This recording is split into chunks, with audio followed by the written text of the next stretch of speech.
হ্যাঁ ফাঁকা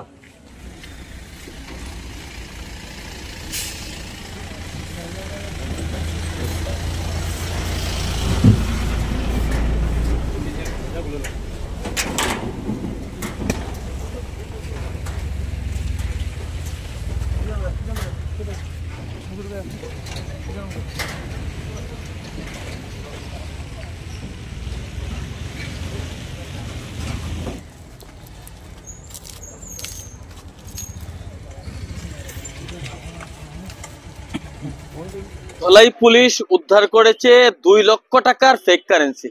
হ্যাঁ, জাল নোট সহ পুলিশের জালে আটক পড়েছে অটো চালক যুবক। গতকাল রাত 8টার কাছাকাছি সময়ে নাকা তল্লাশি চলাকালীন ঠিক এই জায়গায় নাকা তল্লাশি চলাকালীন সময়ে ধলাই থানার সম্মুখে অটো রিক্সা গাড়ি থেকে উদ্ধার হয়েছে ফেক কারেন্সি 500 টাকার 4 বান্ডিল নোট।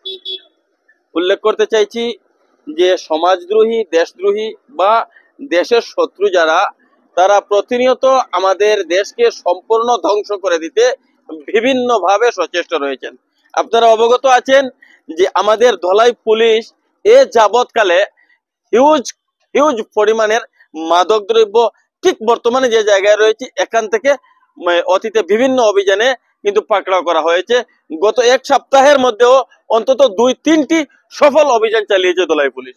গতকালকের যেটা ঘটনা, আমরা ফেক কারেন্সি সাধারণত কম শোনা যায়, আমরা সাধারণত কম দেখে থাকি, কিন্তু ফেক কারেন্সির মতো ঘটনাও গাড়িতে করে ফেক কারেন্সি নিয়ে যাওয়া হচ্ছে। সেই খবরের ভিত্তিতে পুলিশ এখানে ওত পেতে বসে থাকে।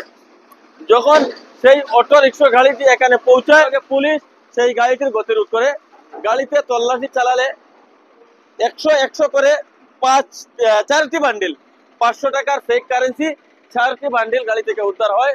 সঙ্গে সঙ্গে পুলিশ সেই গাড়ির চালককে আটক করে বাজেয়াপ্ত করা হয় সেই বাহনটিও। ইতিমধ্যে তাকে সেই আদালতে সুপর্দ করা হয়েছে।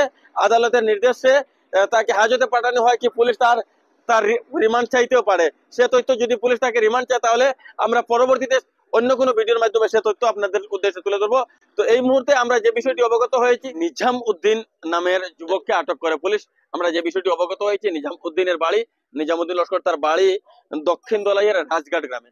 নিজাম দাবি করছে যে তাকে পাঠানোর জন্য তার গাড়িতে কেউ হয়তো সেই ফেক কারেন্সি গুলো দিয়ে দিয়েছে। পুলিশ তদন্ত করছে ঘটনা, সে পুলিশি তদন্তে মূল ঘটনা কি সেটা বেরিয়ে আসবে। এখনো পর্যন্ত সে যে ফেক কারেন্সি তার গাড়ি থেকে উদ্ধার হয়েছে সে বিষয়টা 100% স্পষ্ট। আর এখনো পর্যন্ত পুলিশ তদন্তের মাধ্যমে আমরা আবেদন রাখবো, আমরা যে এত অঞ্চলে যে সমস্ত সচেতন মানুষ রয়েছেন সকলের কাছে আমাদের আবেদন থাকবে যে এই ধরনের যারা দেশের শত্রু, যারা সমাজের শত্রু, যারা আমাদের দেশকে ধ্বংস করে দিতে চায়, তাদেরকে কোনো অবস্থাতে পত্র নয়। যেমন গতকালকের যেটা তথ্য পুলিশের কাছে পৌঁছায়, আর পুলিশ যে এভাবে একজনকে পাকড়াও করতে পেরেছে, ঠিক একইভাবে আপনাদের সচেষ্ট ভূমিকা থাকলে, আপনারা যদি সচেষ্ট থাকেন, তাহলে আমাদের এত অঞ্চলে যে সমস্ত মাদক কারবারীরা রয়েছেন, যে সমস্ত অসামাজিক বিভিন্নভাবে অসামাজিকতার সহিত বিভিন্ন মানুষ জড়িত রয়েছেন, যদি আপনি সচেষ্ট হন, যদি আপনার দেশকে রক্ষা করতে হয়, যদি আপনি একজন দেশপ্রেমিক হন, যদি আপনার মনের মধ্যে দেশের প্রতি সামান্যটুকুও যে মহব্বত থেকে থাকে, যদি আপনি একজন দেশপ্রেমিক হয়ে থাকেন, তাহলে এই ধরনের যে সমস্ত অসামাজিক কার্যকলাপ রয়েছে আমাদের সমাজে, যাতে আপনার কারণে কোনো অবস্থাতে প্রশ্রয় না পায়, আপনি আমি সকলে সচেষ্ট হয়ে এই ধরনের যে সমস্ত অসামাজিক কার্যের সহিত যারা যুক্ত রয়েছেন তাদেরকে পুলিশে ধরিয়ে দেব। সমাজ যদি সচেতন না হয়, তাহলে সমাজ থেকে এই ধরনের অসামাজিক যে সমস্ত কার্যকলাপ রয়েছে সেটা কিন্তু কোনো অবস্থাতে নির্মূল করা সম্ভব নয়। একটা বিষয় উল্লেখ করি, আজকে এই একটা 500 টাকার ফেক নোট আপনার হাতে পৌঁছালো, কোনোভাবে আপনি চিনতে পারলেন না। বেশিরভাগ মানুষকে ঠকানো যায়, তারা সেই যারা মানুষ দুর্বল শ্রেণীর, যারা মানুষ তেমন ভাবে চালাক নয়, তাদেরকে সেই সমস্ত টার্গেট করে। এই সমস্ত যে সমস্ত এই যে ফেক নোটের কারবারিরা, তাদেরকে কিন্তু টার্গেট করে। ইতিমধ্যে বাজারে 100, 200 এবং 500 টাকার ফেক কারেন্সি বাজারে কিন্তু রয়েছে। হ্যাঁ, তো তারা আজকে একজন অত্যন্ত দুর্বল মানুষ, যার কোন রকম যে 500 টাকা সে রোজগার করেছে, তার হাতে যদি 500 টাকাটা পৌঁছে যায়, তার একটা দিন, একটা হাজিরা সম্পূর্ণ কিন্তু নষ্ট হয়ে যাবে। দেশের স্বার্থে, আমাদের সমাজের স্বার্থে তাদের সহযোগিতা সবসময় থাকবে, সেই আশাটুকু রেখে ঠিক এই মুহূর্তে ধলাই থানার সম্মুখ থেকে প্রীতম নাথকে সঙ্গে নিয়ে বাস্তব উপস্থাপনে আমি রাজীব।